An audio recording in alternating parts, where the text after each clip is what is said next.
शेर, लोमड़ी और भिक्षुक की कहानी। एक बौद्ध भिक्षुक भोजन बनाने के लिए जंगल से लकड़ियां चुन रहा था। तभी उसने कुछ अनोखा देखा। कितना अजीब ये है। उसने बिना पैरों की लोमड़ी को देखते हुए मन ही मन सोचा, आखिर इस हालत में ये जिंदा कैसे है। उसे आश्चर्य हुआ और ऊपर से ये बिल्कुल स्वस्थ है। वह अपने ख्यालों में खोया हुआ था कि अचानक चारों तरफ अफरा तफरी मचने लगी। जंगल का राजा शेर उस तरफ आ रहा था।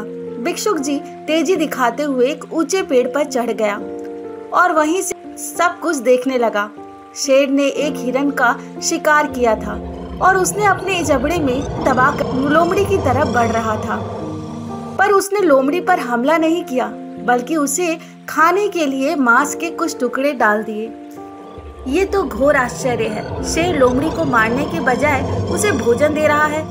भिक्षुक बुदबुदाया। उसे अपनी आंखों पर भरोसा नहीं हो रहा था, इसलिए वह अगले दिन फिर वहीं आया और छिपकर शेर का इंतजार करने लगा। आज भी वैसा ही हुआ। शेर ने अपने शिकार का कुछ हिस्सा लोमड़ी के सामने डाल दिया। ये भगवान के होने का प्रमाण है, भिक्षुक ने अपने आप से कहा। वह जैसे जिसे पैदा करता है उसकी रोटी का भी इंतजाम कर देता है। आज से इस लोमड़ी की तरह मैं भी ऊपर वाले की दया पर जीऊंगा। ईश्वर मेरे लिए भोजन व्यवस्था करेगा। और ऐसा सोचते हुए वह एक वीरान जगह पर जाकर पेड़ के नीचे बैठ गया। पहला दिन बीता पर कोई वहां नहीं आया। दूसरा दिन भी कुछ लोग उधर से गुजर गए। भिक्षुक की तरफ किसी ने ध्यान नहीं दिया। इधर बिना कुछ खाए पिए वह कमजोर होता जा रहा था। इसी तरह कुछ ही दिन बीत गए। अब तो उसकी रही सही ताकत भी खत्म हो गई। वह चलने फिरने के लायक भी नहीं रहा। उसकी हालत बिल्कुल मृत व्यक्ति की तरह हो चुकी थी कि तभी एक महात्मा उधर से गुजरे और भिक्षुक के पास पहुंचे।